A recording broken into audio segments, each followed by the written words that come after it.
Who's got the rocket launcher? I say we blow it up. Now fire that thing. Who's got the rocket launcher? I say we blow it up. Now fire that thing.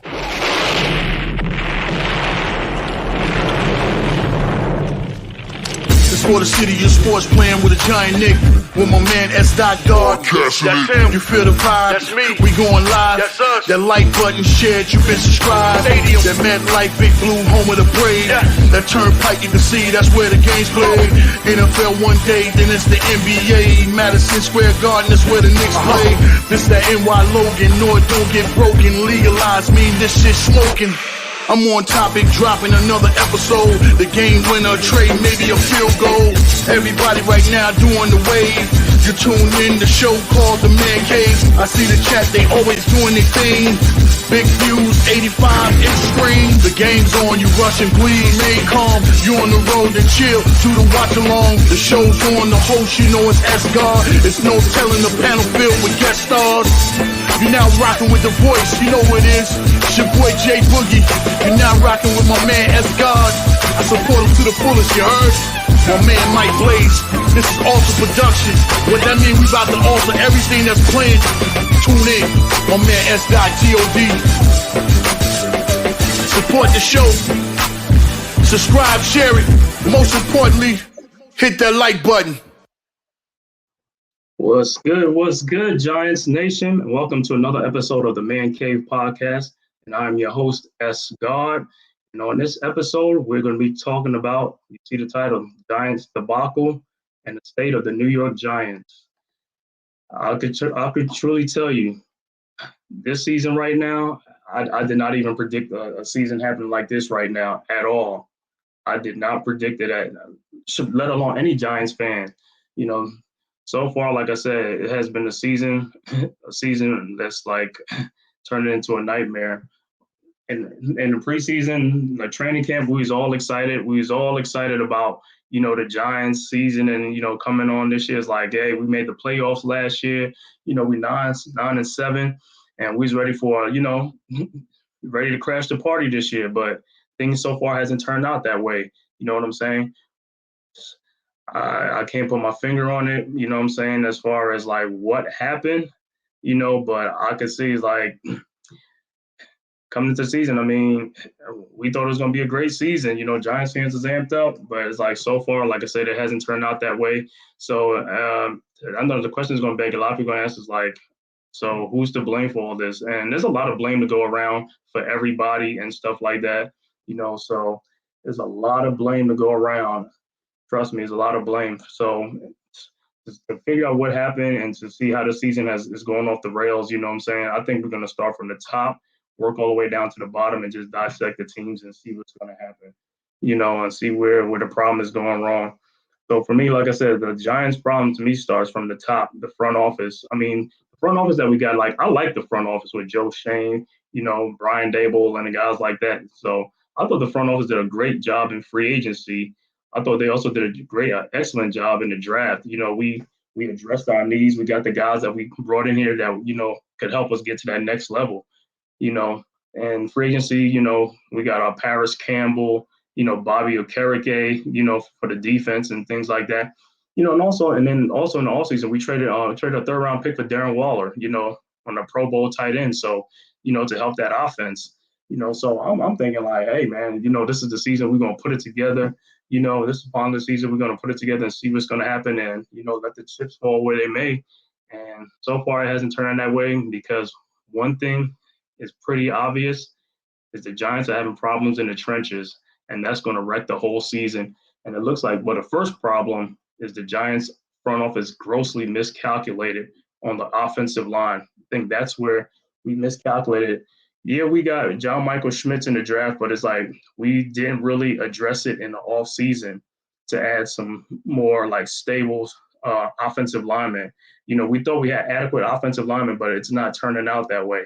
So that's part of the reason. That's a big part of the reason why the offense is struggling the way they are, and the Giants haven't looked good. So I'm just like, from the front office, like I said, I'm looking at it like, I'm like, man, what's going on? It's like this. We thought we had everything. We had our X's and we dotted our I's and crossed our T's and things like that. Thought we was going to come to the season and just like, pick up from where we left off last year. But I, I haven't seen that though. I have not seen that. If anything, I mean, we went from one of the most respected teams to now one of the most laughed at teams. You know what I'm saying? It's almost like return back to like, Giants, what I'm saying, from like the last decade or something like that. That's how the offense is looking. That's how the team is looking on both sides of the ball, offense and defense, and also special teams. So it's like all three phases of the team that were looking really bad. Usually on a team, you have one, the strength will be like the offensive side or the defensive side. Special teams is most likely a given, but never a team was like all three sides of the ball are not even, playing up to their ability. And we're looking really, really, really, really bad. You watch some games, it's like, and we've been on prime time like what 3 times already, and the fourth one is coming up with Buffalo, and it's like we have looked really bad on prime time. We have not showed up. We have gotten smoked on prime time, and that was not the plan coming into the season. I know they just said like,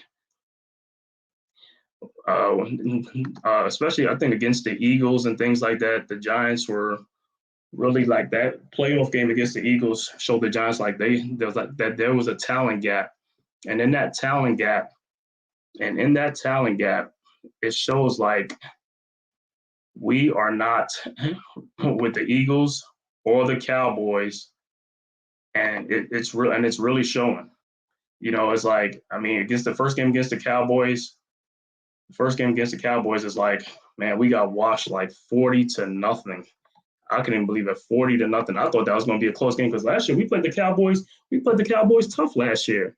You know what I'm saying? It's like we lost by 1-score game. So I'm like, okay, come to the season, like we got these guys in there. We added on to our team and things like that. I was like, okay, I think we just gonna get them. Like that first game, I really thought we was gonna get them that first game, but from the time, like from the very first play of that game was, I mean, we was driving the ball downfield. We drove the ball downfield. We was moving the ball with no problems. You know what I'm saying? We're looking good on offense. We're looking good. We're looking really good. And all of a sudden we get down by the goal line, and then that's when the problem started. It's like, call a timeout, you know what I'm saying? Because the play clock is running down. And then on the play, then we got a holding penalty on Andrew Thomas. And then the very next play, the rookie center, John Michael Schmitz, he pitched the ball back, because of the rain, it was wet, and the ball went over Daniel Jones, past Daniel Jones, like 20 yards back. And then we go kick a field goal, and the field goal gets blocked. And from there, everything just went downhill from there. We ran it back for a touchdown, a block field goal for a touchdown, and then the Giants just was never really, everything what could go wrong did go wrong. So that was it. Like that was the first game. Then the second game, we was getting blown out again, by the Arizona Cardinals. And then all of a sudden, it's just like, the second half is like we woke up and we came back and, made it a game, and we took the lead and we finally won that game. But then after that, every other game's been downhill after that. You got the 49ers game. That was, we was close in that game in the third, up into the third quarter. And then also we just ran out of gas. We didn't have it anymore. We lost that game, got blown out. Then the game against the Seattle Seahawks, where we thought that was a game that we could have won. And that game was there for anybody taking. It was there for the taking, and we never took it. We never could get over the hump. But part of the problem, like I said, is just because of like the offensive line and also the defensive line. So like I said, the Giants' problem, like I said, start in the trenches, man, and start from the front office and stuff like that. So like I said, we'll dive into it, and start in the trenches, man, and start from the front office and stuff like that. So like I said, we'll dive into it. What's going on, my brother? Yeah, getting yourself situated. What's going on, big bro? What's going on? Thanks for having me, man. Sorry for the technical difficulties. It's been a while since I've been on StreamYard, so I had to like basically reset everything else, get on Chrome, all of this. So I'm like the last minute, I'm here, there, everywhere. Like, hey, let me get on here, man. I was listening to what you were saying, and First, I just want to say this. Thank you for the invite to the channel. Love the setup you got going on there. See that Duke jersey back there and Giants panel. Everything looks beautiful, man. Big blue wall up there and everything like that. But I've kind of come to this point because I was one of the biggest optimists for this season and even like last season, right? True, bro. Diehard Daniel Jones supporter. You still believe in DJ and you know stuff like that. We'll break down some stuff like that later, but I'm at this point in the season where I'm like a Browns fan now. I'm just clowning now.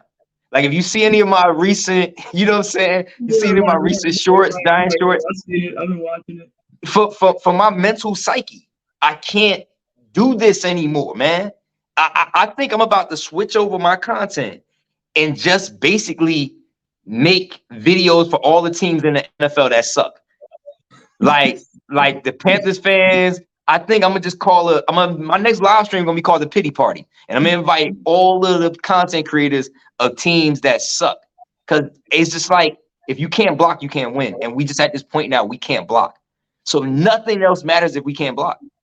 Bro, that's on both sides. Like these, like I said, both sides of the trenches. Like I said, the offensive and the defensive line. But like I said, I want to get like we're gonna break it down like step by step. Like first, I'm gonna start with the front office because you gotta start from the top first. You gotta start from the top and go down to the bottom. Like I said, the front office, I like the front office, and I know some people are down on the front office, but like I said, these guys, to me, they did what they were supposed to do. Sometimes some of it is, like I said, is coaching, and it's up to the players to really play and step up their level. But like I said, Joe Schoen, I mean, he addressed the problem, like I said, in the draft and free agency and everything, and everybody, all Giants fans, just like me, just like you, we thought like, hey, man, we came off a 9-7, we was in the playoffs, was like, hey, we added more weapons, we added more speed, we ready for this season. You know what I'm saying? Teams can't stack the box no more. We got people on, like they got to worry about Wilder, Saquon, Jalen Hyatt, you know what I'm saying, Paris Campbell. You know what I'm saying? I'm like, okay, so I mean, Rondell, Sterling Shepard, things like that, Harry Slade. I'm like, okay, we ready. It's like we get out there, and man, it's like reality woke because like we got trounced. I mean, especially starting for the first game of the season, I'm like, man, this Dallas game, because like I said, last year with Dallas, I mean, we lost like a couple of one-score games, and we was right there with Dallas. I'm like, yeah, oh, man, we don't caught up. We caught up. You know what I'm saying? We caught up to Dallas. And man, like I said, me and the front office, I think we grossly miscalculated our offensive line. I didn't think the offensive line was going to be this terrible. I have never seen an offensive line this terrible as a Giants fan. I've been watching Giants since like the early 80s. So, I mean, I'm like, oh my God. I'm like, is this really happening? I'm still thinking I'm in a nightmare. I'm in a dream. You know what I'm saying? Like, this is not really happening. Yeah, the blocking is sad to see. Like when you see guys just getting blown up at the line.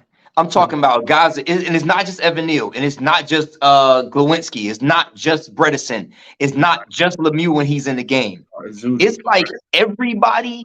I will say this, other than John Michael Smith, because he's been solid when he was healthy on the field. Exactly. And how good do you expect him to be when the people on the right and left of him are trash? Mm-hmm. So he's the stalwart who's been at least solid. I haven't seen him getting blown up. But Evan Neal is a straight turnstile right now. He's having snaps where he's barely getting his hands on guys. I got a couple of videos we're going to look at too. And it's like how do you? I got look, man. I said I got a video coming out. It's like Eric Flowers all over again. Yeah, man. Worse than Eric Flowers. At least Eric Flowers was getting like bullied. It's one or the other, right? Either you're gonna get beat on a bull rush, or you're going to get beat on a speed rush, or you're going to get beat on a move, right? Right. Evan Neal's getting beat with the bulls. He's getting beat on moves, and he's getting beat with the speed. I don't know. It's weird, man. It's weird watching them block. Weird. Like I said, I mean, I have not seen an offensive line like this. I mean, when you turn on TV, you're like, this can't be. This cannot be. These guys, as soon as they call hike, these guys are in the backfield. Yeah. And I mean, when you look at the replay, you be like, man, he didn't even get a hand on the dude. The dude just came around. It's like, how is this possible? And that's also the thing with Brian Dable. I'm like, I can see you getting in Daniel Jones' face when he comes to sidelines. Why isn't you and Bobby Johnson getting on the offensive line? I mean, get on the sidelines, embarrass these guys. These guys are trash, man. I gotta interject there too, really, man, because this was killing me about Brian Dable. Listen, I like Brian Dable as a coach, but I knew this never being able to openly hold somebody accountable was going to get aggravating at a time. You know how Joe Judge would say after every game, hey, we got to look at the film. We got to look at the film. Brian Dable's thing is always, well, we got some stuff we need to clean up. We all got to do better. We all got to do better, right? We all got to do a better job. I got to do it better. I got to coach better. We got to do it. But it's like, they asked him about Daniel Jones, right? Oh, you think you guys missed on some opportunities? Yeah, we had a couple of plays downfield that was available. We didn't hit on them. That's clearly Daniel Jones. You're not saying his name, but we know exactly who you're talking about. When they ask him a question about the blocking, is hey, everybody, we just gotta do a better job. Well, I gotta do a better job. Say, yo, I would rather say somebody come off and say we couldn't do diddly poo. You remember that rant? We couldn't block, we couldn't run. Come out and just say that at 40-0, then 34-12 and 21-3. Just come out and say, if we can't block, we can't do. We got to protect our quarterback. Sometimes I feel like the journalists that be asking these questions, I'm like, why don't you ask them a question about like why you don't get mad at the offensive line of how poorly they playing and they're not blocking? Why, I mean, they don't even ask those type of questions. They just, I mean, like, yo, ask these type of questions because everybody can see is playing this day. I mean, when Josh Zudu he misses a play. Evan Neal, I mean, come on, how many times Evan Neal don't miss a play? It's like, and I mean, come on, you don't even pull him out of a game and get in him and embarrass him on the sidelines. I don't know how you go into the locker room after you gave up 11 sacks. I just don't know how as a unit, because again, I just don't know how you function as a unit of men in a locker room where you was that bad. If you gave up 11 sacks, you gave up 25 pressures, right?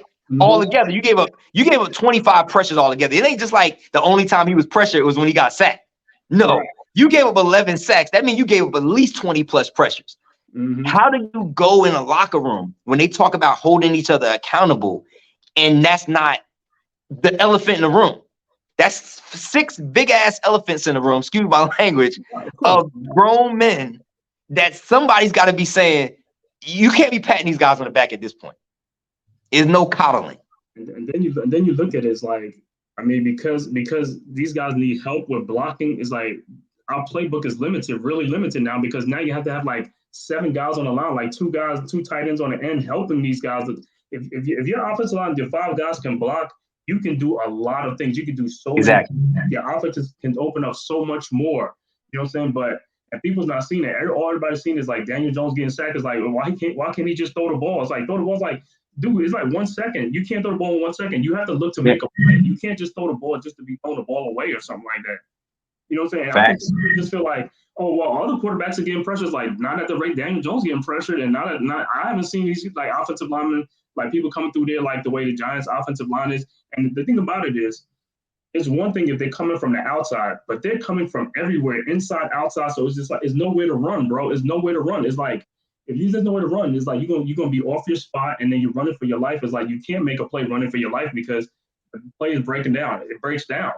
I guess, like I said, if we had a solid interior line, yeah, you can step in the pocket and make some throws because you can see some guys. But when you got pressure coming from inside, outside, it's like, bro, there's nowhere to go. I can't go in the middle. I can't go this way. I can't go that way. And it's like I'm looking at the pressure come towards me. I can't even look at the guys downfield and see what they're doing. Yeah. And people say like, oh, Daniel Jones, oh, here we go again. For one read quarterback. How many? Your internal clock, man. You got to think about your internal clock. If you don't believe you're going to have 3 seconds because you never have 3 seconds, you can't even process down to the second or third read because you know I have to be looking downfield and also immediately knowing my escape route. Exactly. So, I'm going through my progressions, right? Mm-hmm. But I also know for a fact I got to be looking for my escape. I know it's never an opportunity. So on the times that he does have time to throw, we're like, well, that time he had time to throw. Why didn't he hit it then? But, dude, that's a rarity. But you know that's like if you driving a used car and you're not dependent because you don't know when it's going to break down. You're just like, oh, it might have some like good stretches while you're driving the car, but there's other stretches and you're just like, oh, I don't know. You can't get in the fast lane. Right. You can't get in the, it's like driving with hazard lights on. Right. I can't jump in the far left lane because my car don't always do well after 70 miles an hour. So I gotta stay over here in the slow lane. So basically we're in a slow lane. That's a good analogy. We in a slow lane.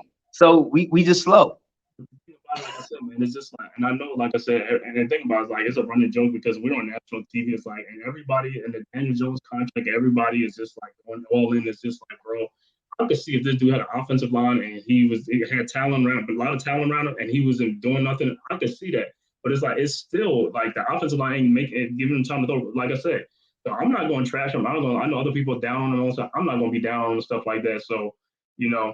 I'm just gonna like ride with it and stuff like that. But at the end of the day, like I said, we have to see what this offensive line has to get better. If this offensive line does not get better, we are not going to do anything. This season is going to be a washed. You know what I'm saying? It's like, I mean, if the offense ain't doing nothing, they're gonna leave the defense out there on the field all the time, and then the defense gonna get and the defense gonna get tired. The defense gonna get blown up. The defense gonna get tired. They're gonna get blown up and stuff like that, man. It's just like everything is catered to our offense and this offensive line. And I think with what's happening right now, Joe Shane is really gonna dig into this offensive line, and he know that because this is gonna wreck his whole team. So this offseason, this regular season, they're gonna try and really hit this offensive line, because if you got an offensive line like how the Lions got, the Eagles got, these other teams that give you a quarterback 4 seconds, 5 seconds to throw the ball, we're gonna do a lot of stuff, bro. You know what I'm saying? But people don't want to hear that. They don't want to hear that because, hey, Daniel Jones is like, they hate Daniel Jones. Is like, oh, we don't. He's like, he's trash anyway. You know what I'm saying? But it's Daniel Jones got $160 million. Joe Burrow got 270, and he's trashed this season. But I mean, you could say he's injured, he's playing hurt. He might as well just sit if he's gonna be playing that bad as he's been playing all season. But Deshaun Watson got more money than that. He's trash. I mean, I get it, and I'm not trying to make. I'm kind of done making a lot of defenses for Daniel Jones at this point. Because, again, I've seen him struggle in situations where he could have been better. Mm-hmm. But I can't hold it against him if the man has no time. It's laughable, man. And I'm going to say this. Daniel Jones, like, he has played 59 career games with the Giants. He has 177 sacks. That's like 3 sacks a game. That's bananas. That's like, yo, that's crazy. 180 times, and we already see this season. He already got sacked 30 times or 28 times this season in 5 games. And that's only 28 times he got sacked, but how many times he got hit? He got to run for his life. You know what I'm saying? It's like every time he turns around, it's like, God, it's like, man, this dude is like, come on, man. You know what I'm saying? And he doesn't. This is one of the things that people don't realize about being a New York athlete, or that's me, a quarterback for the New York Football Giants. Forget the Jets, forget anything like that. He doesn't throw guys under the bus. He never does. He doesn't hang his head. Maybe it's time for him to start doing some of that. Maybe he's got to get a little Brady in him. Maybe he needs to get on the sideline and curse some of these guys out. I don't know. But at this point, you can't just let these guys keep picking you up off the ground. They might as well just throw you right back down. Yeah. Because they ain't trying to stop nobody from throwing you on the ground. So I'm just like, Hart, man. That's why the Evan Neal comments was just so crazy to me, because Hart, I don't know it. I don't see it. No, but the thing about it, like I said, I think that's one of the good things they signed Justin Pugh. I know a lot of people is down on it, but like Pugh, like I said, he's a veteran. Like I said, we need that in our locker room, because on the offensive line, like even he said it. He said these guys average like 24, 25 years old. They're young guys. So they really don't have somebody that's going to take them under, by the wings and start talking to them and things like that. I think that's a good thing for Justin Pugh to do. And like I said, and I think he can play guard better than a lot of the guys we got on the team. So if he come in and beat somebody out, I don't care. I mean, he beat them out. It's like, hey, at the end of the day, listen, bro, you got some broad shoulders, bro, and you probably played a little bit of linebacker or something in your years, or some safety or something. But you probably block better than these guys. I mean, come on. Me and my friends say the same thing. It's like we could go put pads on there and put up a better of a fight. My whole thing's like, how the Saints and Gary Williams had that bounty gate, whatever stuff they had. Yeah. The Giants O-line coach, he can tell these guys like, hey man, if you guys can block for 4 or 5 seconds, man, we're gonna give you bonus. We're gonna do whatever we gotta do. Is like, get some incentive to make these guys block for 5 or 8 seconds like that. But I don't think it's gonna happen, man. You know what I'm saying? And then when you were talking about the touchdown and stuff we've given up, and how games have kind of changed on us and turned to blowouts, we are also snake bitten. We're biting ourselves in the foot. Like you said, go back to the Cowboys. I don't know if I made this video. I had a post, but basically it was like, the Giants season to me has been like Lemony Snicket's, man. A series of unfortunate events. It just is what it is. First game versus the Cowboys, we're driving down the field. What happens? Andrew Thomas false start. False start leads to Daniel Jones not being under center. Then he's taking a snap, which ends up being a bad snap and a fumble. Then you got a blocked field goal, return back for a touchdown. You take away that false start by Andrew Thomas, that drive is at least a field goal. Right. At least. We've had so many situations like that happen to us. Take away John Schmitz. He's the one that threw the ball back like 15, 20 yards. You know, but again, with the if Andrew Thomas doesn't get the false start, then Daniel Jones is under center. Right. The false start caused him to be in shotgun. It's so they say football is a game of inches, but it's also a game of circumstances and situations. And we've had so many circumstances and situations like that. But fellas, get down the middle field with this versus the Seahawks, right? We go for it on 4th and 1, quarterback sneak. We can't get it because the offensive line gives us no push. That changed the whole trajectory of the game. We were driving in that drive, but it was a drive killer that cost us that. Paris Campbell, it was 1st and I think 10. Paris Campbell ball hits him right in the chest. He drops it. It was only like a 5 or 6 yard out, but now that causes us to be in 2nd and long instead of 2nd and short.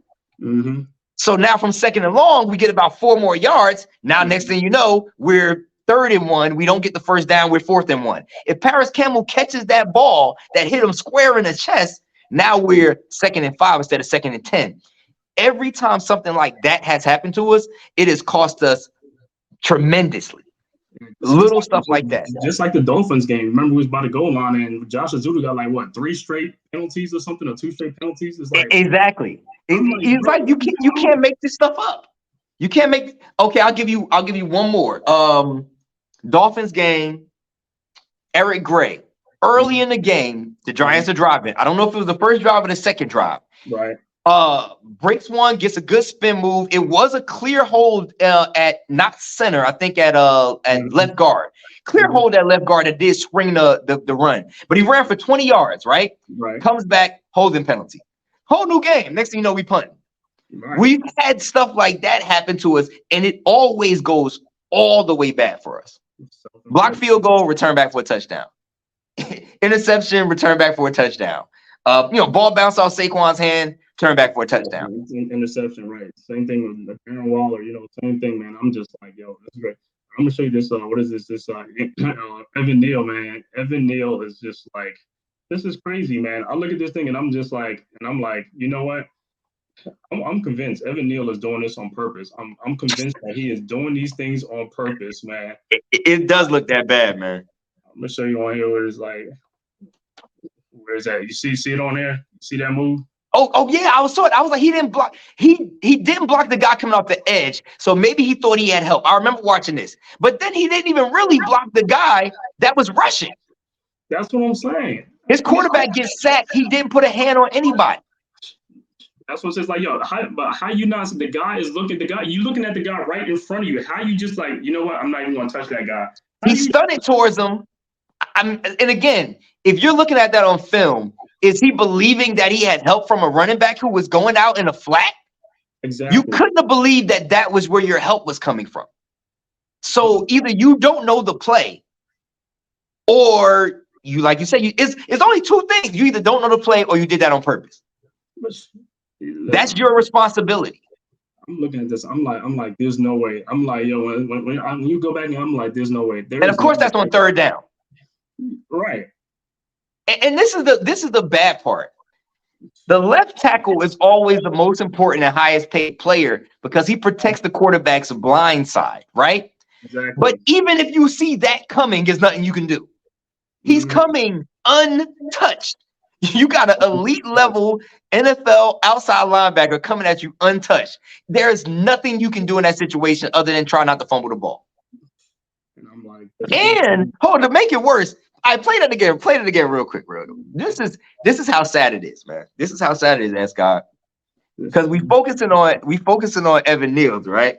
I mean, can you cue it back up? What is it? Let me see. Who else you gonna focus on? I mean, the guy. Listen, I'm about to give you perspective, right? Uh-huh. Evan Neal's guy might not even be the one who recorded the sack. Look, Because he gets hit. Now, mind you, he had to step up into these guys, but nobody blocked anybody. Everybody's in there. That's crazy, man. That's crazy. But my whole thing So is okay. But my look, whole thing is, yeah, no, number 60. Who's number 60? He McKeithen. fakes like he's about to block somebody. He doesn't get a hand on 55 or his guy.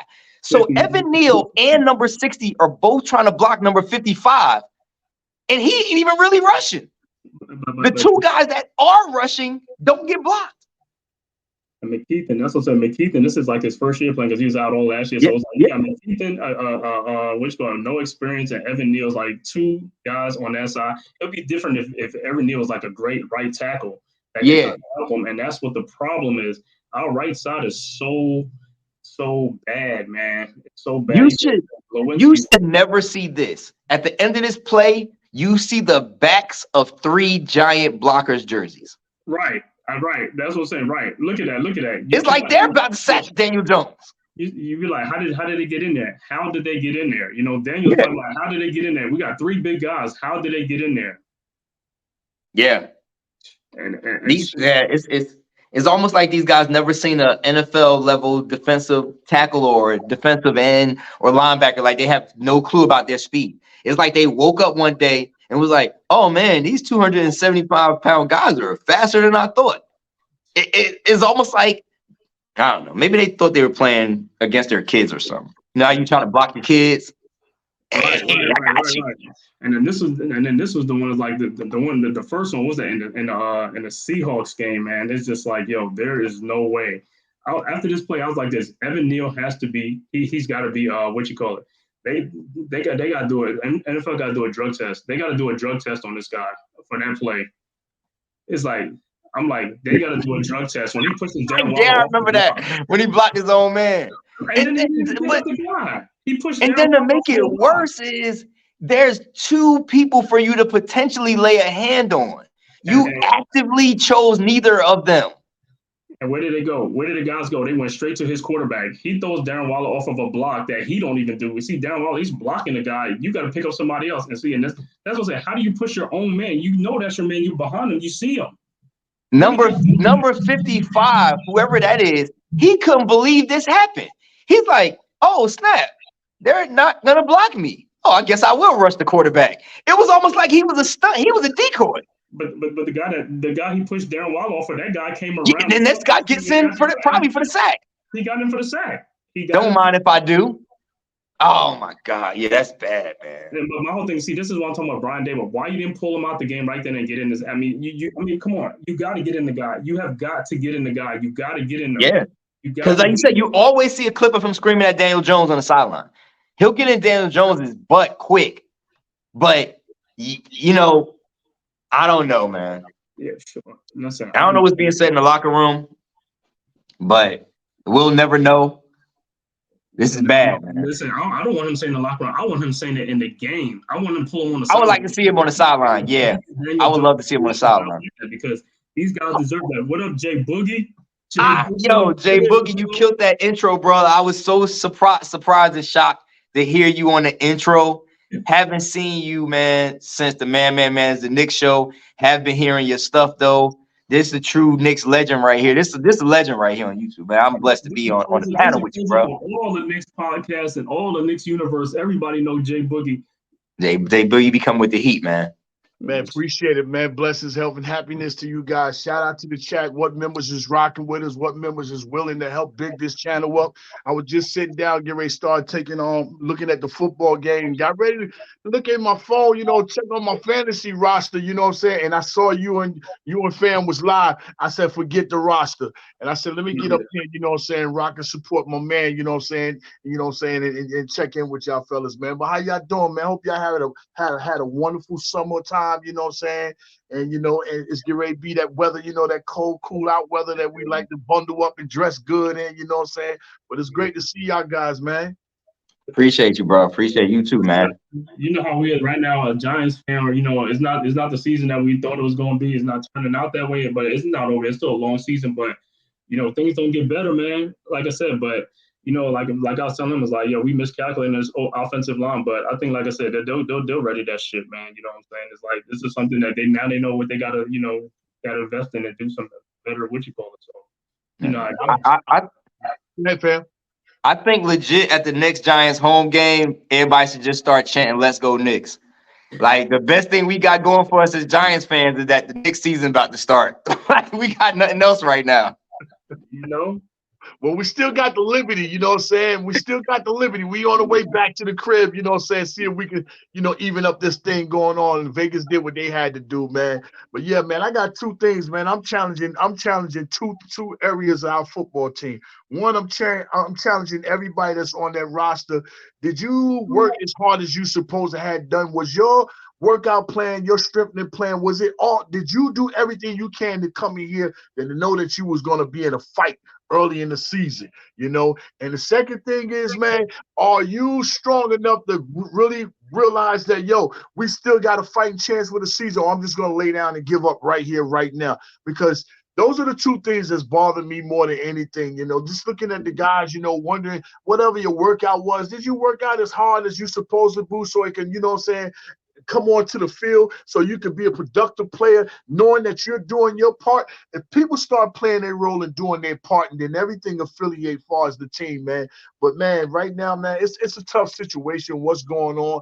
A lot of questions are being answered, but a lot of questions are being asked, but a lot of answers are not willing to be found, and that's a team thing. The team must find an answer on this season, and just know: are you doing the most as a team player, a 53-man roster? Are you doing the most to help this team be what they're supposed to be? You know, coming off of last year, which was a great season. I know we shocked everybody. And when you shock teams come look at you differently, want to play you different because they feel like, okay, let me really test you to the battle. But we're in a battle, man, for far as dealing with ourselves. You know what I'm saying? Not far as the league. They need to battle and deal with themselves and figure out what it is that they need to be doing amongst their own individual selves, man. Because it's starting to look like I'm starting to feel like Saquon want to just dip to the side, like it just be like, yo, the season's over, ain't no need for me to play. You know what I mean? Yeah. I'm starting to feel like that, man. So he better not come back behind that line. Yeah, he don't want to come back behind that line, man. Like, I mean, the line sometimes you can't pass block, but you could run block, right? Run blocking is easy, and the offensive linemen like marvel in that, they revel in that. They want to run block, right? These guys can't run block. Our running backs right now, I got Breida at 2.7 yards per carry, Gray at 2.1, Barkley at 3.9, Daniel Jones at 5.2. Wow. Like no push. And then when it is a good play, it's a holding penalty. Right. It's almost like you can't even run block because you got like a 7-9 man up front in front now. Because you know what I'm saying? If Saquon ain't that, they really gonna stack the box and like they dare you to do anything. You see what I'm saying? Yeah, man. It's ugly, man. I'm gonna be at the Knicks game out here in Charlotte. I got tickets. Yeah, I got tickets. I'm probably more than likely gonna be courtside. Not exactly sure yet. I've been courtside before for a Knicks game, but I'm gonna be here representing on the 18th. So I'm hella excited. Knicks versus the Hornets. It should be a win. Like usual. Right? That's next month. Yeah. Right. I'll be there too. So on what it is, right? I'm quite sure you and Esgar got another information. Esgar, give him my information, or you give me his information. Either way, you know what I'm saying. So we can, But you in Charlotte? No, I'm in Raleigh. I'm but you coming up to the game? Oh yeah, most definitely. I most definitely makes the Atlanta and the Charlotte games here. We definitely got to link up, man. We definitely got to link up there. And then we got Fulio. Fulio, he's here. Then Freezy here be coming probably. Then you got what's the Knicks talk show with Divine, and Divine, he's in this areas. You got Jigga Man from Morning Brew. Okay. It's people around, you know what I'm saying, in the area, you know what I'm saying. I think Divine is that Blorence Tears? No, Divine is Knicks Real Talk. Okay, got it. Yeah, so he's in the area too. So yeah, man, we pretty much get together and group up, you know what I'm saying, figure out something to do far as the Hornets game and Atlanta game. So yeah, man, we can link up, man. Yeah, if I link up with you, I'm gonna try to get you I'll try to get you courtside for a quarter. Okay. Say less, man. Whatever it takes. Courtside for a quarter. I'm get you on the IG though. I'll get you on the IG though. I'll get you on. Got it. Yeah, got it. I'm trying to go. I'm trying to get backstage, back in the locker room this year. So I'm real high, and you know, I got some good things owed to me from the organization. So let me see what I can do too, man. Okay. That's what's up. That's what's up. Yeah. All right. So what we on now? What we moving to now? We gonna talk about the O-line. Now we're gonna move on to the defense. And like I said, this year for the defense, like I said, the problem in the trenches, I don't see the pressure up front. Front four, I don't see that pressure at all. I mean, Dexter Lawrence, Leonard Williams, I don't see them pushing that pocket. You know what I'm saying? And I know we played the Cowboys, but I was very disappointed in that Seahawks game because the Seahawks had a lot of backups, offensive linemen in that game. We should have had a sack party too, like the way they did on Daniel Jones. And that's what I'm saying is like with these guys, I don't see no dogs out there because if they sacking your quarterback and beating him, you should be doing so. You should beat his ass too. Beat their quarterback's ass. And I don't see those guys. They're not playing like crazy dogs out there. You know what I'm saying? One of the Dolphins players did Dexter Lawrence sack dance after he sacked Daniel Jones, and I was like, "Whoa!" He did the sexy Dexy, and I was like, "How do you watch somebody do your dance, bruh?" And like, I think that's when the game started getting chippy because you know the Miami game started getting chippy. It wasn't resulting in anything good. They just was like fighting after all the plays, but it wasn't translating into anything happening really for us. But I was like, man, like I felt that like he did my dance. Right. I was feeling that. My whole thing's like they abusing your quarterback. It's like everybody's having a sack party against us when they play us. Everybody, every team. It don't even matter. The team could be having like the worst pass rush, and everybody's having a sack party but us. I'm like, how are we not getting in there? How are we not getting there? It's not like we playing San Francisco and Dallas at every game. We playing other teams too. We got to get in there too. You know what I'm saying? I see Dexter Lawrence. You're an all-pro defensive tackle.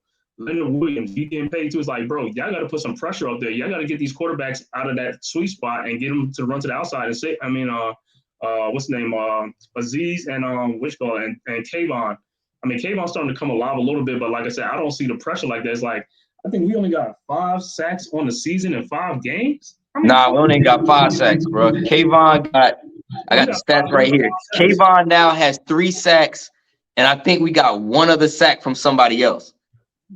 We literally, yeah. I don't know what's up with Ojulari. I don't know if he's injured. I don't know why Wink isn't sending more blitzes. It seemed like he's content with rushing 4 guys, and we're not getting there. And I'm like, you watch. I mean, again, Kayvon Thibodeau is not Micah Parsons, right? But Micah Parsons rushes from all over the line. You do not know where he's going to be rushing. He rushes from over the middle, over the right guard, the left guard, left, right. Kayvon Thibodeau, he has the speed and agility and quickness to play that type of role. Try it. I think what happens. Try to put him over center standing up. But I think what happens is you don't see the relentless in them. They don't have a relentless motor. It's like they do initial push and then they stop. The Giants. They make contact and that's it. And they stop. You can't do that. You see, the Cowboys is beating our offensive line because them guys, all 4 of them guys, they was just doing swim moves and they kept rolling towards the quarterback. And I mean, they was wearing out our offensive line. You see what I'm saying? Our guys on the defensive line is not being relentless. They don't have a motor. You know what I'm saying? It's like you don't see that pocket moving. Why do you think quarterbacks have all day to throw the ball? These guys are stopping. They get up there, they make an initial push, and then they stop. It's like you can't do that. You gotta take 2 guys and push them back. You know what I'm saying? Push them into the quarterback. That's what you got to do. And it's like this. Why they not getting double teamed? Is Dexter Lawrence get double teamed? If Leonard Williams get double teamed? Because if they not, that's why we can't get there. They got to get double teamed, get the other guys to get in there and get the sack and get the pressures. And Dexter gets double teamed the majority of the game, but it's still no excuse to really have barely any. He's got 5 quarterback hits, no sacks, only a few tackles for loss. And as a team, we got 5 total sacks. Kayvon got 4 of them. He got 1 in garbage time, of course, and he got another one and 1. So he got 2 in one game and 1 in each of the last games. So right now he's got 4 sacks. Leonard Williams got a half a sack, and DJ Davidson got a half a sack. How many pressures we got? That's the thing. See, sacks is one thing, but we need pressures, a lot of pressures, because when you do a lot of pressures, that's what's going to move the pocket and cause the quarterback to either, like throw an interception or do something. You got a sack is one thing, but we need them pressures, and our pressures is real low because we don't have that motor. These guys are not really pushing forth. You look on our end, we got like about over 100 pressures already against. Oh yeah, just about 100 pressures. You see what I'm saying? Yeah, most. I wish I could find that stat.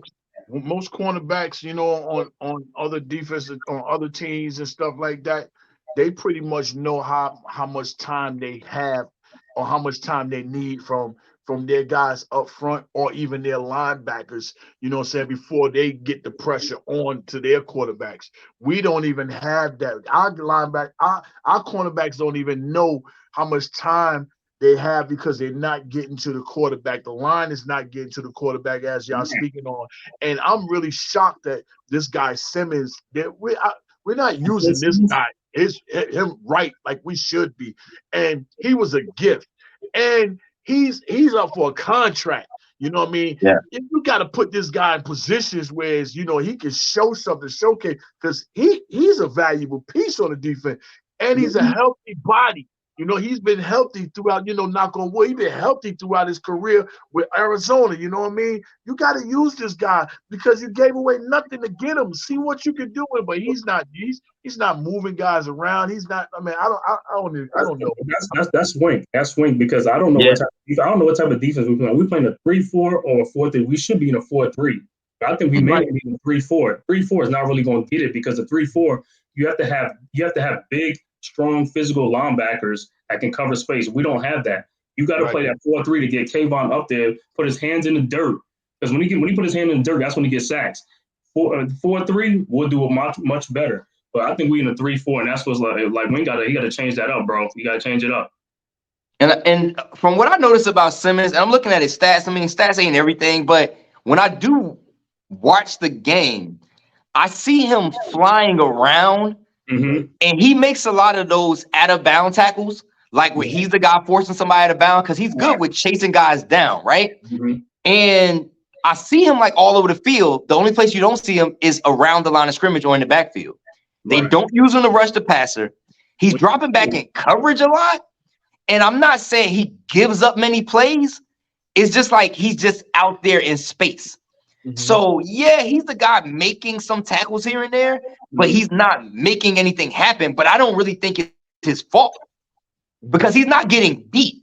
I haven't seen really maybe like one play where you see a tight end really beat him or a running back he's covering really beat him. He's been making the plays that he has to make. They haven't been putting him in opportunities to actually make no real plays. And I'm like, where's his like the hit he got on in preseason versus what's the quarterback that's hurt?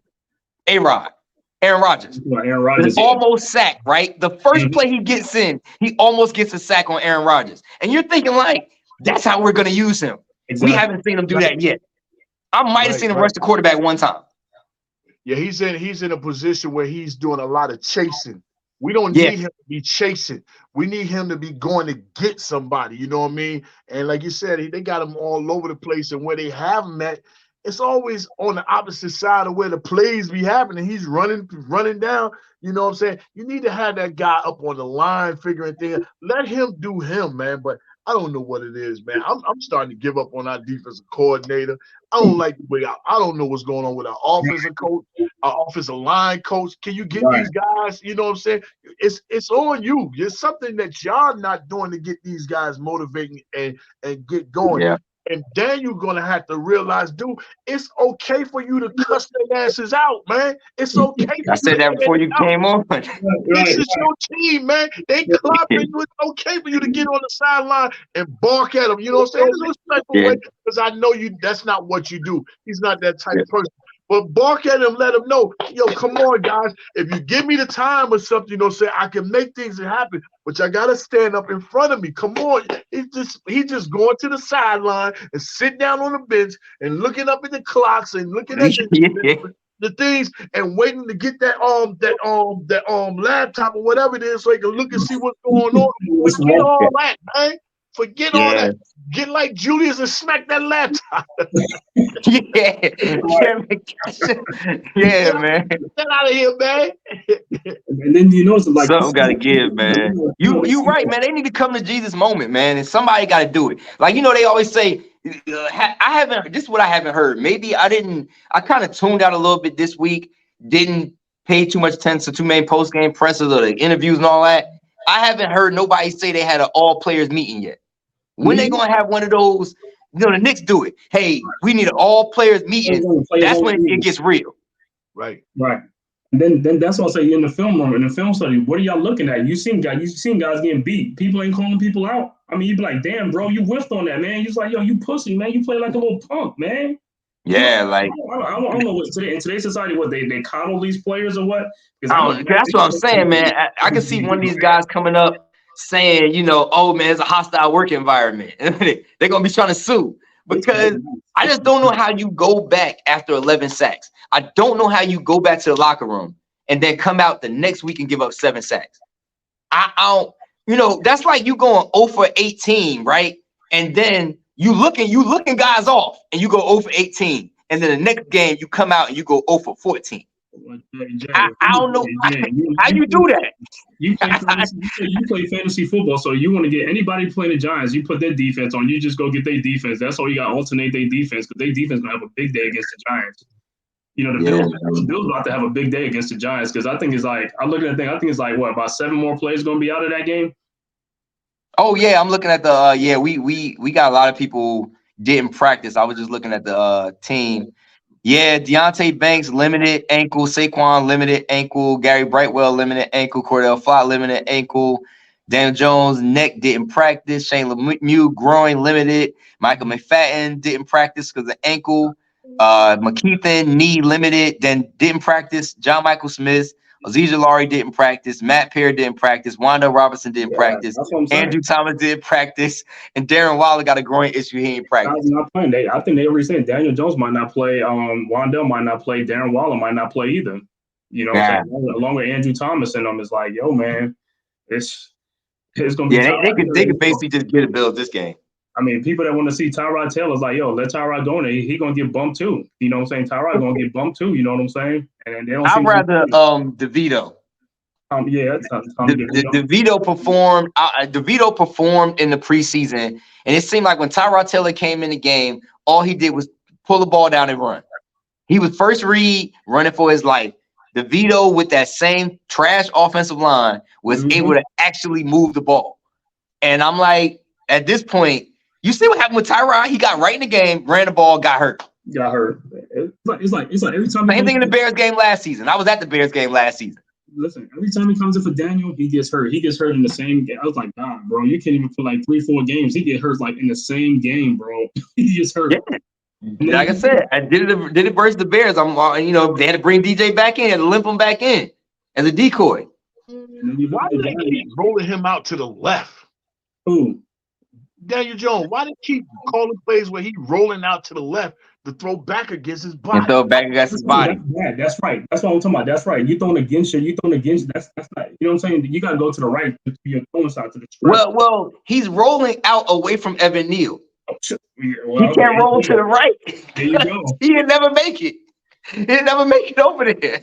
So. Then you look at this season. This season they have they've been made more mistakes this year than last year. Last year it was very like a real good team, like in situation wise. This year they're making a lot of mistakes. Just like that touchdown against Miami, Tariq Hill. You know what happened? A Dory Jackson helmet, the screw in the helmet thing came off at halftime, and they didn't fix it at halftime. And they didn't see that until the third quarter. That's why he wasn't in the game. And that's why. That's right, because that play, he wasn't even in the game when Tyreek Hill caught that pass. No, those are things that should have been. Those are things that have been fixed at halftime. See, this is what I'm talking about. These guys, like the coaches, are making a lot of mistakes. Positional coaches like Wink Martindale, what's that? And the special teams don't even like. That's another thing. Special teams has been a disaster. Special teams. The special teams. And you know what? The person who was the problem last season with special teams has been solid. Jamie Gillen has actually been punting solid this season. Yeah, he's done a good job. But they just had stupid mistakes, dumb penalties, blown blocking assignments. We can't tackle. Can't tackle. Bad angles, missed tackles. So you can't do both. You can't take a bad angle on a player and be poor at tackling. They're taking bad angles and they're blowing tackles. But that's come from the coach of what are they teaching these guys? If we having a bad tackling, that means it's coaching too. It's like what's going on? What are you teaching these guys to tackle? Because other teams ain't really having this much of a problem. That's what I'm saying. The Giants are in position to make plays. They just not making the plays. Like other teams, they're in position to make plays. The plays are there to be made. Make the play. These guys, like, they'll let a guy run through like 5, 6 people. How you run through 5 or 6 people? You see what I'm saying? Yeah. And then, Yeah, one play, I don't know if I know you remember this one where Xavier McKinney at the goal line and the quarterback, Joshua Dobbs from the Cardinals, ran that dude over. trucked him. How do you let a quarterback run you over and you see him coming towards you? He's not even doing no juke move, no nothing. He's coming straight through. Yeah, you should have met him head on. You should have met him head on and cleaned his clock. Yeah, that was ugly, man. I mean, even I don't know if it was this 76-yard run. No, it wasn't the touchdown. It was a play in the Dolphins game that was so aggravating because it was like 3rd and like 16. And they was conceding. They ran a draw play. 3rd and 16. That means they ain't even really trying to get the first down. And they picked up like 24 yards. And you're watching that like, you gotta be kidding me. You finally get them in a position backed up in their own territory. You know, they're at the 30, right? You know they're punting. They run a draw play on 3rd and 16. They don't even try to pick up the first down, and they get 24 yards because of missed tackles. And you're just watching that like, yo, this is how the game gonna go, huh? Like, we same. And again, the defense versus the Dolphins played decent. Yeah. They created 3 turnovers. 3 turnovers, right? They just had 2 huge plays. You take away those 2 big plays, which were small plays. Right. They ran the ball. And I think the one where they had either the one with the Tyreek Hill or the rushing touchdown, that's when they were backed up at like the 4. Right. And somehow or another they got out to like the 16 or something. Next thing you know, another play later is 76-yard run. And you're like, you did everything right. You punted the ball. You got them pinned down in the 3. Then you give up a 76-yard rushing touchdown. And that's our thing. Our run defense. I thought we addressed the run defense in the offseason, but hey, I mean, we getting gashed in the run. We getting gashed in the run. We can't stop the run. We can't tackle. I mean, on defense, it's just like you said, it'd be 3rd and 25. They still get a first down. How do you get a first down on 3rd and 25? How do you get this on? It's like this defense can't get off the field on 3rd downs. Or a penalty. Then you get they need you get the 5-yard holding penalty, right? When it's 3rd and 17, you hold somebody 5-yard first down. You like, yo, I can't make this stuff. That's why I just like, again, for my mental health, man, the next season is starting. And the flags be like the flag. We are not who we thought we would be. It's point blank, man. But yo, I'm gonna jump off, man. My little one came and busted in, the office. But I'm a fan and I'm a subscriber to your channel. When I saw it, I had to rock with y'all, man. So make sure you know what I'm saying, you switch his information with. I will, man. I'll get it to you, man. So I definitely got you. And I'm gonna check. I gotta check in with you before this week is out, man, because I hear what you be doing with the picks too, man. You've been getting away and holding out on me, man. The sports betting picks. Okay. All right. Y'all have a great night, man. Bless you. Salute, bro. Appreciate it. Salute. 3 capital S's. All right. Yeah, man. But like I said, just like, so the last thing is like the defense and special teams, man. Special teams have been an abomination. Like I said, on a football team, it's like defense, offense, and special teams. You got to be good on one of them. You know what I'm saying? We can't be bad on all 3, bro. And that's the problem. When you're bad on all 3, you're going to have a long season. You're going to lose a lot of games, and that's what's been happening. I mean, one thing, the defense ain't really holding up too much. Yeah, they play good at times, you know what I'm saying, but they're not really getting there holding up. Then the special teams come on there, and they let guys run back punts like 30, 40 yards. Have a short. Yeah. I'm like, what's going on? You can't tackle. It's like, yo, what is going on with the tackling on special teams? And I think it was Patricia Traynor. I don't know. Have you seen Patricia Traynor yet? Yeah, I'll listen to yeah. So she asked a good comment. I mean, asked a good question during the post game presser about complementary football, right? Mm-hmm. Complementary football means one side of the team helps out the other side of the team, right? Exactly. You got defense gets a stop after the offense plays poorly. Offense goes 3 and out. Right. Defense backs you up by getting a stop, right? Mm-hmm. Or the offense doesn't perform well, you got to punt. So now you punt, so special teams holds up again. Exactly. Okay. Offense didn't really do good. Special teams held up. Now the defense got to hold up special teams. Special teams pinned them in 3. Complementary is let's flip this field position now by us getting a 3 and out, or at least only giving up 1 first down and then getting the ball back. So now at least the field position is flipped. Mm-hmm. You got the special teams coming off the field, rah, we just pinned them to the 3, and then you give them a 76-yard touchdown. You know, mentally, right? It's debilitating. It is, bro. It's debilitating. How defense goes out and gets an interception, returns it back, puts you in at the 24, you get a field goal out of it. You like, we just did our part. Right. You coming off the field like, hey guys, go get that touchdown, punch it in. Then you come back 3 and out, field goal. You're like, God, we're not playing complimentary football, and I think that's just another thing. I mean, that leads to you losing 4 games. That leads to you losing 40-0. Right. Like, it takes every facet to lose 40-0. You know, bro, everything, man. It's just like all 3 phases. All 3 phases, like, you know, helps out in that. And that's what I'm saying. That's why, like I said, I'll watch other team play games, and I'm like, man, that's like, man, look at them. They holding this team down. It's like, yo, because them guys tackles up there. They making the tackles. They stopping guys. You know, things like that. They stoning guys. They doing things. And then you look at us with our offensive line, like, and somebody made a comment like, when them guys leave us, they go to other teams. They get better. Like Will Hernandez now is like the 5th ranked interior offensive lineman. And I watched Will Hernandez. I think Will Hernandez had a future. The problem with Will Hernandez was he was a somewhat high draft pick for us. So the expectations were high. Mm-hmm. And he never met those lofty expectations. Right. But again, he was also surrounded by offensive linemen that were trash. And he was also surrounded by too much shuffling. Right. The offensive coordinators, I mean, like the O-line coaches, right? The O-line coaches, the coaches, the shuffling on the offensive line. The Cowboys got their offensive line and they had their guys. The Steelers had their offensive line and they had their guys. The Eagles had their offensive line and they have their guys, right? Right. We're all in. The reason why the writing should have kind of been on the wall, they didn't name the right and left guard till like basically game 1 for us. Right. It was like, you know, Dable will always think, hey, well, guys are competing. Like, hey, who's gonna be if you would have asked Brian Dable 2nd week of preseason, he would have been like Andrew Thomas was still competing for his job. Hey, man, it's a competition. Guys are out there, guys competing. Hey, who's gonna be the right guard, start right guard? Hey, man, these guys are competing. Guys are competing. Man, just come out and say, we don't know. At least Wink came out and said, Trey, I remember this press conference. Yeah. Trey Hawkins, Adoree Jackson, Deonte Banks are our 3 best guys. Right. He just said it. So if you're Darnay Holmes and Cordell Flott, he letting you know these 3 guys are going to be starting because they're the best. They're playing the best right now. Mm-hmm. And as bad as we've looked, right, we've given us some plays. Our secondary hasn't really performed bad.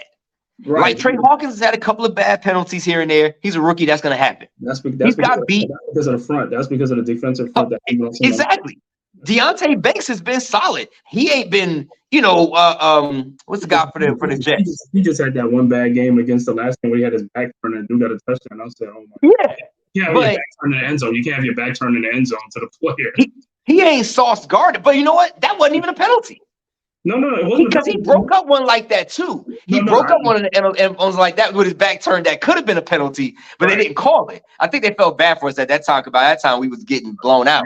But these guys are performing above serviceable, right? They're not getting embarrassed out there, and we got 2 rookies out there, and they're not getting embarrassed. Right. But we're getting no push, no pass rush. Can't get the other team quarterback on the ground. Right. And our strength last season was we never gave up the big play. Right. Even if you drive all the way down to the 24-yard line, 20-yard line, we figured out how to get you to kick a field goal that kept us in a lot of games. Right, because we was getting off the field on 3rd downs. We was getting off the field. But like I said, I think a lot of it, like I said, they got to really look back. It's like they got to invest in the trenches again. It's like they really got to put in and get better players in the trenches. Because if you can dominate on both sides of the ball, that's when you're going to become a better team. Because if you got guys on the defensive line with 4 guys up there that can dominate in there, then you don't have to send everybody. Then you can have more people in the back to make plays, like 7 guys back there. You see what I'm saying? On the defensive side. So that's what I'm saying. They're going to have to invest in that in the trenches. Like Dexter Lawrence is a great place to start, but they're going to need another guy because Leonard Williams, like, I don't think he's really playing up to the par. Like, I'm saying, this is last year anyway, but like they need another guy in there with Dexter Lawrence. And then, Kayvon and Aziz. Aziz is always hurt now, so they might have to look for his replacement too because he's really never available too much. You know what I'm saying? And when he is available, he do make things happen, but he haven't done it this year. He hasn't done it this season. Yeah, I had high hopes for Aziz this season, but he hasn't done it this season. So I don't know what's going on. And again, I don't think we should at this time. They're blocking with 5 guys. We can't keep rushing with 4. It ain't happening. Right. Like, it's not happening, because at least you feel you're okay. If you're rushing 4 and they're blocking with 5, you got an extra man in coverage. How are we having guys catch 5-yard outs and then run it 25 yards? You ain't getting you might well go all out, sell out then. I'm just saying at this point, sell out for the blitz. But sometimes the blitz, you send the blitz. A lot of times they send the blitz and nothing was happening. When it's happening, you leave that, and then guys really going to get exposed. I'll probably send like 2 or 3 guys, and that's about it. Just and like show a blitz and then back off. So you got to do something. But the thing with the Giants is when they blitz, they show blitz, they coming. You need to bluff it and come back to that way you can confuse the quarterback. Because if you ain't gonna do that, then he gonna know, oh, they coming. Soon as they call, they come. So I got a quick hot read, and that's it. And them hot reads is killing us. And the hot reads is killing us, man. The hot reads, they catching, and the Dolphins just did what the Dolphins do. Again, it was unfortunate to see so many short passes, and it's like, why don't we have those? Like, Paris Campbell catches the ball, he immediately goes down to his knees. I don't know if Daniel Jones doesn't have the chemistry. If he's not catching him in stride, I've seen Daniel Jones throw behind Paris Campbell a couple of times. We didn't put him in a perfect position to catch the ball and run with it. But Paris Campbell probably has a total of 4 yards after the catch this season, like a total. Well, that's because they throw the ball like 1 or 2 yards. It's like, so I mean, it's not like he's like in the middle, like behind the linebackers in space already. He's not there. It's like by the time Daniel Jones get the ball, he got to look like 1 second, 2 seconds, throwing right there or like right over there. You know what I'm saying? I was going to ask, what do you feel about what's name? Like Xavier McKinney, his contract is coming up, but me personally, I think the Giants going to let him walk, and they should let him walk because I don't think he's deserved to earn a contract. He's not playing like the way he played like 3 years ago and stuff like that, and his tackling has been like suspect this season. I'm like, bro, this is your contract. What are you doing? You're supposed to be playing like a beast. You're supposed to play like a man possessed, and you're not. I think he's feeling some kind of way about not getting that contract extension and them ending contract talks. Yeah, but it's like, it is what it is. Like for your first season, you was hurt, right? Okay, that happens, right? But the second season, that move with that what was that, Cancun or wherever he decided to go and get on that ATV when the Giants were in, and this I did a video about this, right? It was in a bye week, I think. It was in a bye week, right? Mm-hmm. In a bye week, we're rolling. We're like 6-1, right? At the time. Or maybe you go in a bye week and break your finger all up. The Giants have a lot of monikers and sayings, right? Mm-hmm. This Brian Dable, #1 saying. Smart, tough, dependable. Right? None of those things were present in that decision. Right. Again, guys should be living their lives and all stuff like that. But just realistically, man, you wait. We were on a roll. Your focus should have been on football. You went out there and did that, and it cost us. Definitely, I think it cost us at least a game. You're right, because we were rolling. He missed like 6 or 7 games, right? He missed 6 games. Cost us a game. I know him being absent cost us at least a game, right? Right. Now, the Giants paid him for all of that time. They could have not paid him because it was a non-football related injury. He could have not got paid for some of that time that he missed. The Giants elected to pay him, right? Mm-hmm. Now you come back next season, want a new contract. What have you really done? He would have went to the Pro Bowl and been coming off a Pro Bowl season. Yeah. Now you did. They're not going to pony up. Yeah, they shouldn't. You got to go out there and earn it. Listen, I'll be glad they don't, because guess what? We need an upgrade. You know what I'm saying? It's like we can't be paying these guys if they're not going to be making like an impact. We need an impact, guys. We need guys that's going to make an impact. Now you say somebody like Buda Baker, somebody like that. You see, that's a better These guys are making impact. It's like, bro, this is your contract year. You got to be balling out of control. You know what I'm saying? I'm looking at these guys like, God, these guys is like, some of these guys like Isaiah Simmons. I mean, he's not being used the way he's supposed to, and that's on Wink. Like I said, Wink got to change his stuff, or they got to talk to him and be like, bro, you're not cutting it, man. It's like, I don't know what you're doing, but it's like your defense is not what it is. And I think he need to tweak the defense. Like I said, go into a 4-3 or something like that. But I don't know what he's playing. And the tackling, like I said, the tackling is horrible. So that's on him, the coaching and all that stuff. And he's saying like, oh, we're gonna fix that up. Yeah, I ain't fixing it because it's still happening in games. I don't see it happening, And then, like I said, the running backs. These are small running backs you playing against, and you can't even tackle these guys. It's like you think that we're playing against Derrick Henry. We're not even playing against Derrick Henry. It's like it's small running backs tackle these guys. I mean, Yeah, Christian McCaffrey, it's weird, man. It's Christian weird. right. Christian McCaffrey's a great running back, but it's like they look at this. I'm like, this guy's a little guy, man. You act like I can't bring this guy down. Mhm. It's again, man. I'm at the point. I'm at the point, God, where I'm just like, man, I don't know what to do. I haven't made a Giants video other than my shorts in a couple of weeks, like at least like 12 days, man. I know, because coming to this season, you're like this. I'm gonna be making a lot of Giant content because we're gonna be doing good. I was like, I thought this was gonna be like, you know what I'm saying? But a lot of people feel that way right now. But like I said, man, it's one of those seasons. It's a humbling season. It's like, hey, we just gotta take our lumps. But it's like, hey, if it happens where we have a bad season, it's like, hey, I guess we're gonna look at the draft and then see what they can do and stuff like that. But I know they're gonna address a lot of things because they don't want to even be caught their pants down again. You know what I'm saying? Yeah. That offensive line, man. And again, even if you do go out there, I mean, if we continue on the trajectory we're going, I mean, listen, we get the first pick in the draft, which probably ain't gonna happen because Carolina sucks, man. I went to the Monday night game out here, Carolina versus the Saints, but Carolina don't have their pick. The Bears got it. The Bears will have their pick. If Justin Fields keeps playing the way he's playing the last couple of games, right? Mm-hmm. The Bears are going to be in a great position because they'll keep losing, but they'll have Carolina's number one pick, which will be up for grabs. We need Carolina to try to win some games. That's what we need Carolina to win. But like I said, with us, it's just like if we can fix our line and get things back on track, then I'm okay. But if we can't get it back on track, then if we're going to get a top 5 pick, I know what you call, like I said, they keep some out of the quarterback. If Caleb is gone, then who they going to pick next? Are they going to pick the offensive tackle from Penn State? Fashuni or whatever, Fashuni, because they'll move Evan Neal over to guard or whatever. And like I said, I think a good quarterback, if they want to pick a quarterback in like a second round, if they can, is like Michael Penix from Washington. Michael Penix Jr., I think you can get him in the second round. If you get him in the second round, that'd be great. You know what I'm saying?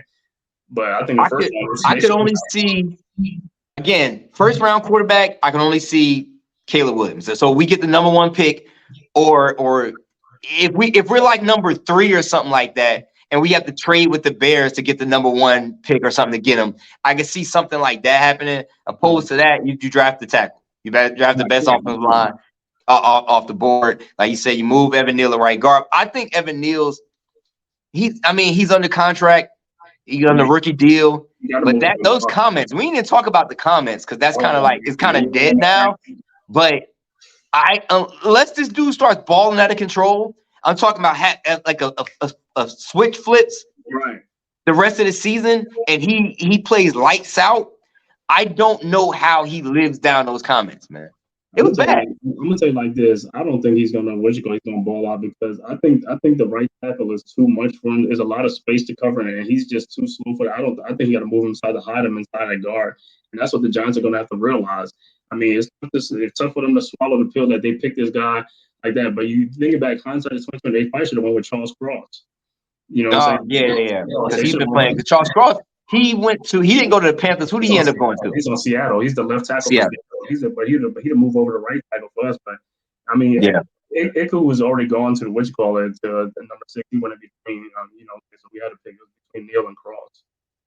It was just luck of the draw, man. It was 3 guys out there all at the same talent level. We went with the guy that made the most sense for us at the time, and right now it's just not working out. He's frustrated, but I'm talking about he ain't blocking with no heart or no common sense. But you know what? I think the Giants probably went with the pass blocking because of the run for Saquon, but now they want to transfer over to like a passing team. You got to have passing. You have to have a pass blocking tackle or offensive line. So now you have to go back and see, like, okay, we want to pass the ball more, and we got guys who can also run block. That's good. But we mainly want to pass. Now you have to get more pass blocking. You already said that too. You got Andrew Thomas and John Michael Schmitz. The other three positions are the ones that's weak. Yeah, and the sad part about it is they can't run block either. That's the thing that's driving me crazy. One or the other, man. Like you're running the ball on first down, you're getting 2 yards.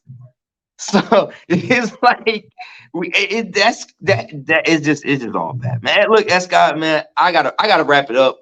Wife is cooking something for me. Like I said, man, she just hit me up. But like I said, we're gonna do this some other time, man. Like I said, I got you got mines and stuff like that. If you're gonna do your live and stuff, man, hit me up and stuff like that, man. And, you know, I'm there, you know what I'm saying?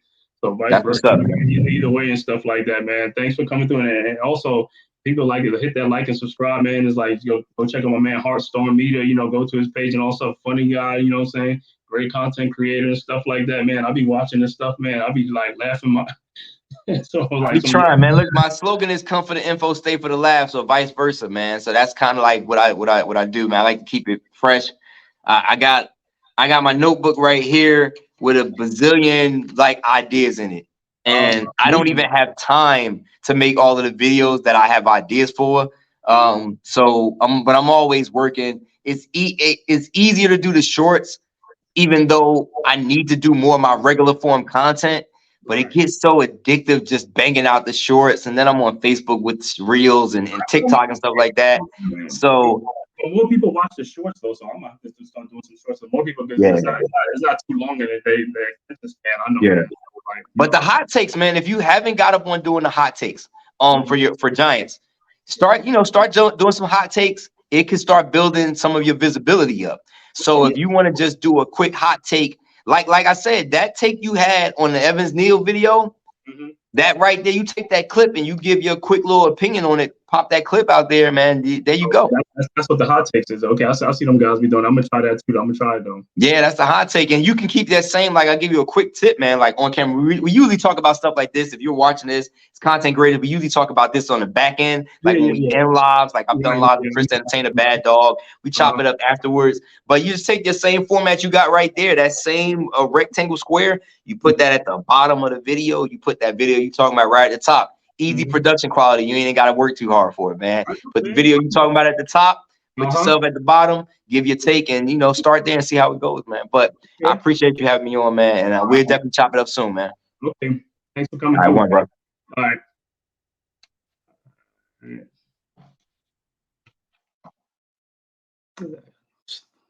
Shout out to my boy Heartstorm for coming over here and talking, a little Giants talk tonight, the state of the Giants and stuff like that. Well, those are our takes and things like that, you know what I'm saying? So if you like this show, please hit that like and subscribe button, and also leave your comment down below and see what were your takes and how you feel like. And if you thought that, the things that we say, you agree with it, or, give me your opinions. I want to hear it too, But from one Giants fan to another, man, it's been real. This is S. God and the Man Cave podcast. Thank you for joining and tuning in, and we'll see you next time.